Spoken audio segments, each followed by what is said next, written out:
Ni hao, welcome to A Drop of Reine. I am Reine and today I just made pancakes. You probably saw the clips of me making pancakes if you're watching the video version of this on YouTube.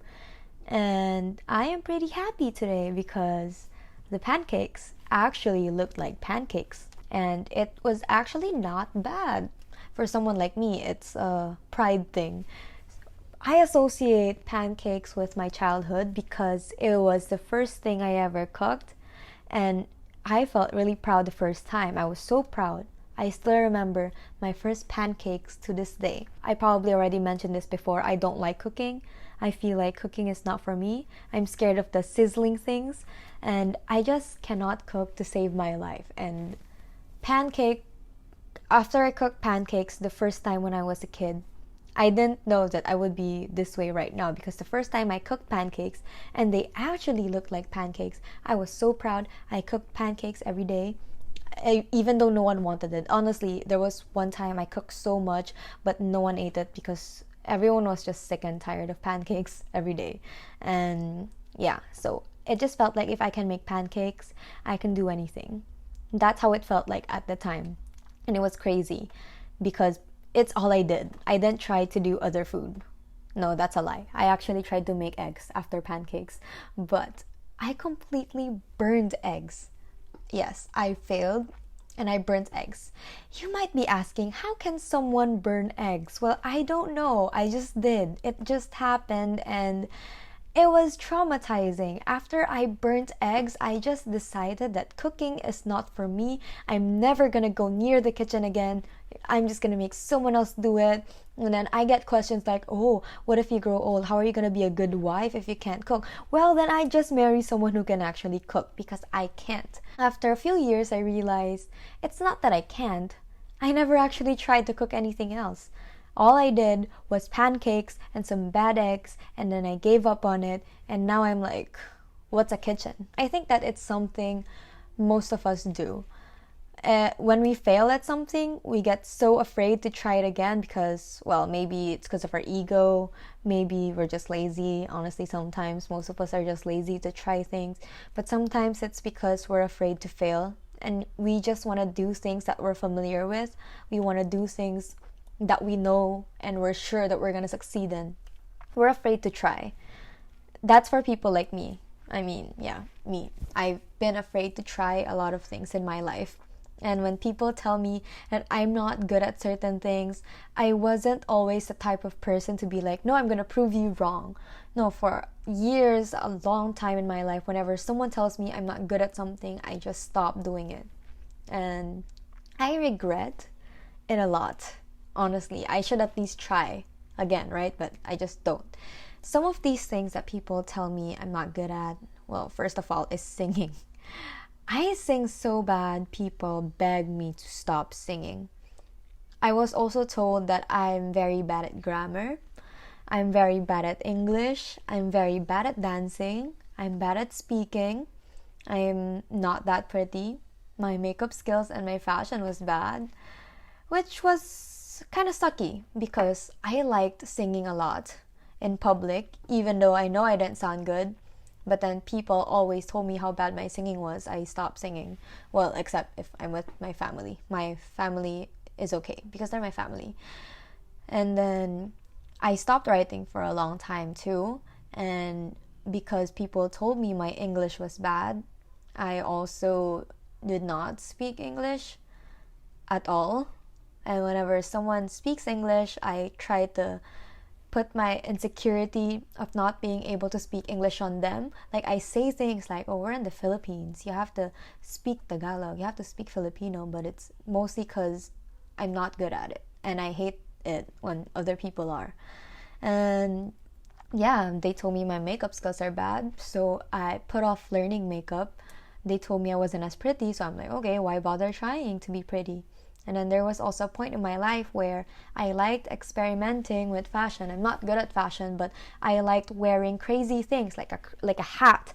You know, I like going out with a hat, like wearing like a crazy vest or something with bright colors. And people told me I looked bad and like I should stop trying. And then I stopped doing a lot of things that I like doing because people told me I'm not good at it, instead of like just being myself. And it took a while. It took a while for me to try things again. With a bit of background first, I went to this high school who's like really bad with when it comes to papers and essays. I found out that in other schools, in other high schools, people wrote about feminism or politics. In my high school, I was already a senior. I think I was like 16 years old, and the papers and essays from my school were like, what's your favorite subject? Where do you see yourself in 10 years? Those, I realized in college, were very grade school papers. It was crazy. And then, so the first day in college, we had to do this paper, and then we have to exchange with another person and then read their papers out loud. I was shocked when I was able to read the other person's paper because it seemed like an academic journal. And it was just the first day of college. And then he goes and reads my paper aloud. My paper sounded like, for the first time in my ears, I realized my paper and my writing sounded like a 10-year-old wrote it. It was crazy. I hated that experience. And then after that, I just kept telling myself I'm bad at writing. I'm never going to be able to write. Whenever there are group projects, I'm always that person who's like, okay, you write it because I can't. I'm just going to give you the idea that I have, and then you write all of it. Like, I just can't. I didn't bother trying because first, I was embarrassed. That first day was very embarrassing to me. And then I did not bother to try again for a long period of time. I just accepted the fact that I'm bad at it. And then all of them were so good in English, and I felt embarrassed with my English. So the first day of college, I kept projecting my insecurity, like, oh, please don't judge my English. My English is so bad. So I didn't try. And then I make a friend. I've mentioned her before, I think. Her name is Sophia. Whenever I tell her all these things, she'd be like, well, you have to learn. You know, people are not always going to be helping you with this. So she helped. Actually, she's the reason I started trying to write and trying to research stuff on my own. And then after I tried it, because she reprimanded me. She scolded me, honestly. She gave me like a scolding about how I should stop relying on others to be able to do something that I can't, because I have to be able to do them myself, and I can't keep on being dependent on group mates when it comes to these things. So I tried to write, and then I tried to speak English more, and now I guess I'm speaking English in all my vlogs because I want more people to understand.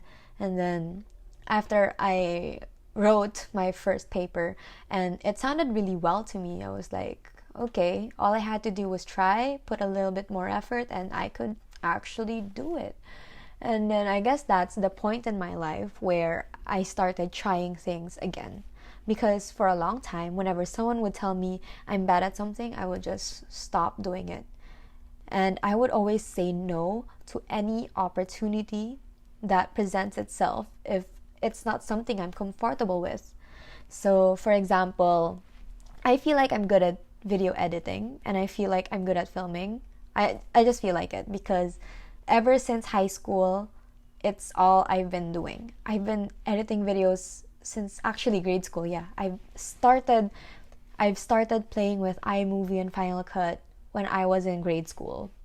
And then in high school, I realized not a lot of people in my school can do it, because a lot of people in my school, they're good at math, they're good at science, they're street smart. But when it comes to stuff like filming, creatives, I was good at it at that time. And then I get to college, of course, and then I realized there's like a bunch of people who are like 100 times better than me.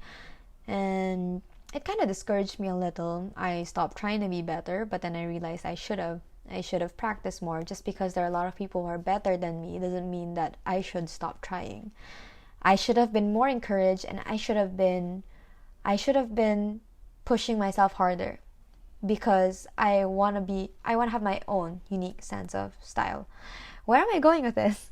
Okay, so I was able to, after I was able to get over my fear of writing, fear of getting embarrassed because I feel like my writing wasn't good, I started trying other things.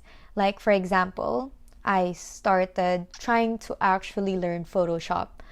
People told me my art was bad. Like, ever since grade school, everyone just knows I'm bad at art. Whenever I try to do anything artsy, like I color or I make origamis, they're just so bad. Yeah, I get insulted a lot. But then in college, I guess because of my course, I actually had to start learning how to Photoshop. After I got over my fear of writing, Photoshop was what I tackled next. And I think I'm pretty decent. I mean, I still don't have that I to be able to create really amazing graphic designs, but at least I got the basics of it. And all I had to do was try. I tried writing, I tried graphic design, and I think I'm pretty decent. And I realized that I shouldn't say no all the time without trying first. And then during college, I think around my fourth year, I've always wanted to earn more money because you have to earn, especially since I'm spending so much on my K-pop merch. If you know me, you'd know I keep getting myself K-pop merch and I can't keep using my savings. So I've been having this idea of like trying to teach something, like doing some service that people can pay me for, and it came to Mandarin teaching. I think some of you do know that I teach Mandarin, basic Mandarin at least, but I was scared for a long time about how, like, what if I'm not good enough to teach this? I did not grow up in a Chinese country, so my Mandarin isn't that good, and I feel like I don't know much about their pop culture, and I kept making all these excuses, and I kept saying, nah, I'm probably not the best person to be able to teach this language. But then it just came to a point where I was like, okay, maybe I should just try once, and if it's bad then I'll stop, but if it's good then I keep going. And before I did that, I was like, okay, maybe I need substantial knowledge at least. So I actually went to a Chinese school in Taiwan, and then I watched a lot of C-dramas. I immersed myself in some Chinese music, not a lot, but I did immerse myself in some of their pop culture until I felt like I was comfortable enough to talk about it. And I also did a lot of research on Chinese culture in itself. I did grow up very Chinese, but I just felt like I have to look into it more to make sure that the things I grew up with, they're just not things that are unique to my family, but it is the actual culture. So, and then it just came to a point where I was like, okay, I think I'm ready. I prepared some PowerPoints, and then I started teaching. And now I've been a Chinese teacher for almost 2 years, and I've taught a lot of students. Some of them were able to level up. I'm so proud of them. I'm proud of the students who are able to answer back in Chinese. Sometimes we have like a very short basic conversation, but it's very fulfilling.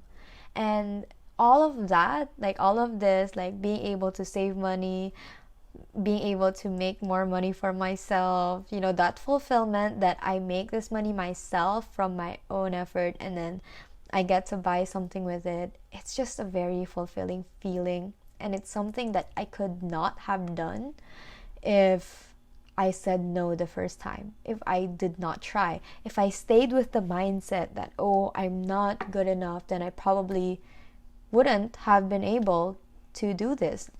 And it's not just the Chinese tutoring thing. Before I was like very confident with my writing, I was presented with an offer to take this job about writing a story, and I said no the first time. I really said no. I was like, I don't think I'm the person that you're looking for. I don't think I'm good at this. But then the person, the one who offered me this job, he was like, you should try to get this opportunity because this is not an opportunity that's offered to anyone. You're basically going to be paid to write something that you want to write. So after that person said that, I was like, okay, so is this one of those things, one of those opportunities that I just have to say yes to? And after a while, I think at least a week, it took him like a week to convince me to take this writing job, and I did. And now I've been working at this job since 2017, and I really like it. I'm not sure if you guys know this, but I think I've mentioned this before. I'm writing a comic webtoon called ZTZ The Middle Heaven. It's very Chinese mythology inspired, and I'm working with a group of really talented people, and it's one of the best decisions of my life, because it's when I realized I wanted to continue to write. I wanted to create content. This opportunity made me realize that. Before this writing job, all I could think about was how I don't know where I'm gonna be in this world, because I don't know what to do. I don't know what I'm good at. I felt like I was good at nothing. Because video editing, well, a lot of people can video edit. It's not something that's special to me. But content creation, making ideas, making content that can be produced later, doing something that can be brought back to life. Not brought back. Doing something that can be brought to life, like you can breathe life into some ideas and content that comes from your mind. It was because of this writing job that I realized I want to be creating content all the time. It's something that I really like doing. So if I said no to this opportunity, I probably would still be lost on things that I like doing, or something that I want to do for the rest of my life. I would probably still be like, oh, I'm just a mediocre person who knows how to edit videos, and that's it. I have no future. So yes. Now the point of all of this, is that you shouldn't be afraid to take risks. You shouldn't be scared to try something. If you fail once, you have to at least try again before you completely go, I can never do this. We should always try. And we should always consider opportunities that are there before we completely say no to it, because these opportunities can open doors to more opportunities. And it doesn't stop. It's not just a opportunity, once in a lifetime opportunity thing. There's a lot of opportunities that are gonna knock on your door. Recently, I was asked to tutor a 4-year-old child for Chinese, because I'm a Mandarin tutor, and I created like this entire paragraph about why I can't teach children. Okay, if you don't see the big deal in this, teaching children is different from teaching teenagers and young adults, because when you're teaching teenagers and young adults, you can just teach it simply and they should be able to understand it. For kids, you have to create an entire preparation with colors, pictures, because they need that. And then you also have to be very careful and responsible with all the words you say, because kids sometimes, most of the time, especially when they're 4, they will probably believe everything you say. And everything you say is your responsibility, because you're the adult. You're the one who knows how to think. So I have to be very careful with everything I say. I'm not saying that I'm going to be teaching this kid to do something wrong, but it's like, what if I say something wrong? What if I say something that's going to affect the rest of her life? And it's a big burden and a responsibility. So the first time someone asked me to teach a 4-year-old, I got scared. But after I typed that long-ass message, I began to think. About the first time before I even started tutoring people my age, teenagers, young adults. It was this place that right now, with typing the long message thing, it's the exact same place I was at before I started all these tutoring. Yeah, is it right to say no? So I erased that entire message. And then I began to think of a curriculum, and I opened the Word and I was like, okay, so if I was going to teach kids, how would I teach it? And I was shocked, because then after an hour of researching, trying to check out curriculums online, I was able to create my own curriculum that I think will be effective. it's more basic. It's slower than my usual lessons, but I also was able to create PowerPoints with lots of drawings and pictures. And then I realized I can actually do it. I just have to be really responsible, and I have to make sure that I don't get lazy when doing these lesson plans, when doing these PowerPoints. It has to be something I have to set my heart to. So I decided to actually take the job. I said, yes, okay, I'm gonna teach your 4-year-old child. And because I feel like I can, as long as I think I can. So yeah, I guess opportunities are always there, and there's always gonna be a time to say no. You're always gonna be making up excuses on why you can't do this. But if you try to put your mind to it, and then you try to take a step back and just think about how you're gonna do it, if you can't get past the how, then most probably better to not do it. But before you say no, you try to think first, if I do this, how am I gonna be able to do it? And if you can think of a how, then it means you can do it. No matter how scared you are, you can do it, because you can think of that how. If you can't think of that how, then okay, fair enough. Just maybe it's not for you. But if you can think of a how, I suggest you do it. One of the things that it took me a lot of courage to do was vlogging, and now podcasting, because I thought I wasn't good enough. I'm not pretty enough to do this. I'm not confident enough. My life is so boring. But then I thought, how would I do it if I was to actually do it? Vlogging. And for vlogging, it was like, okay, I'll just do it. And if it doesn't work, I'm going to stop.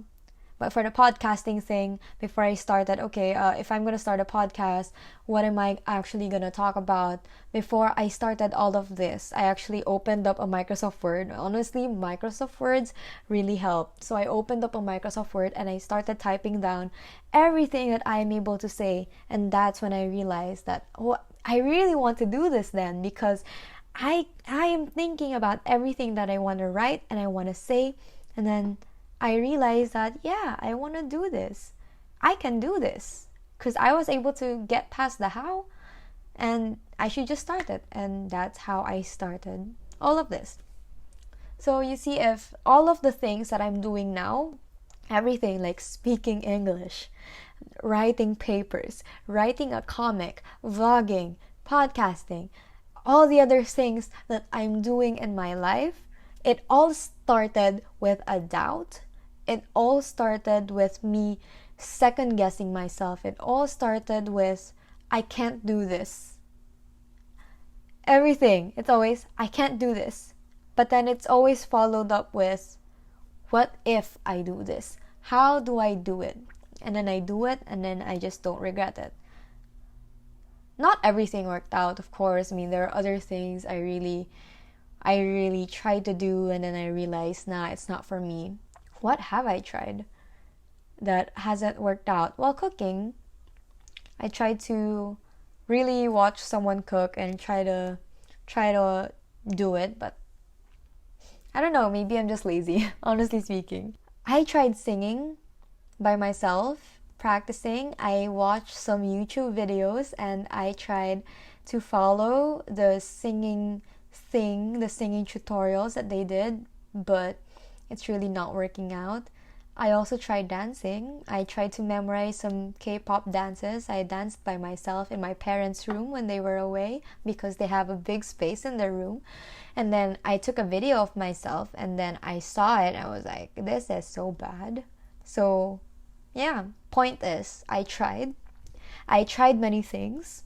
I failed many things, but I also succeeded in some of these things. Well, not really succeeded. I enjoyed doing most of these things, and that's something that I want to say.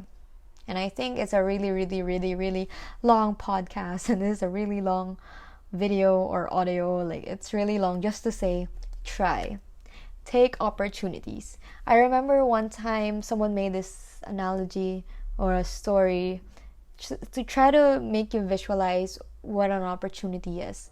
So let's say that there's this person with his hair in front of his face, And if you need to be able to grab that hair so you can be rich. Not just rich, maybe happy.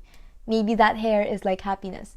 And then opportunity knocks on your door right in front of you, and then the hair is right there, and he stays there just for a few moments before he runs away. When he runs away, you can't catch him anymore because the hair's not at the back, it's at the front, and you're not as fast when it comes to running.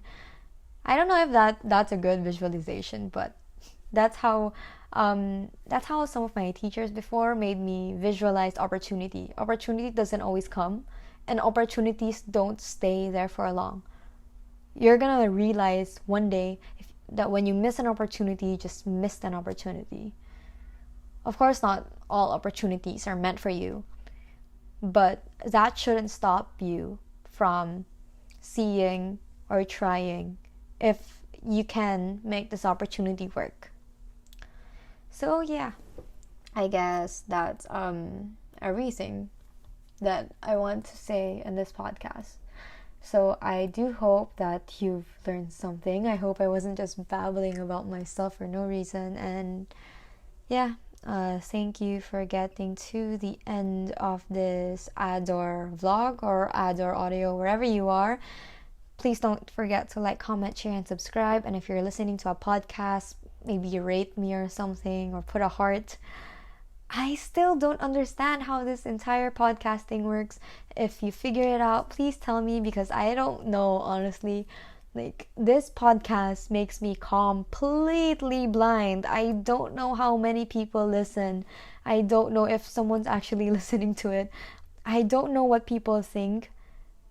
I don't know, because there's no comment section where I can read people's comments. So please tweet me or send me a DM on Instagram or anything. Just tell me what you think.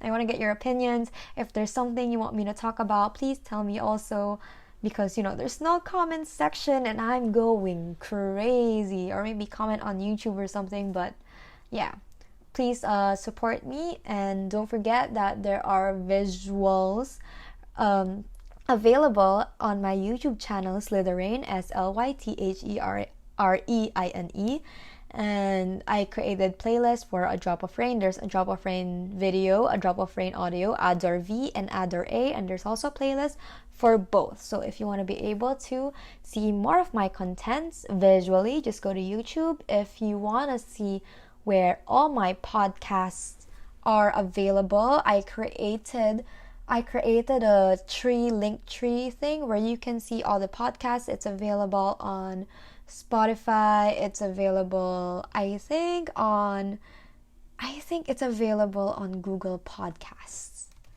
Wait, let me actually check.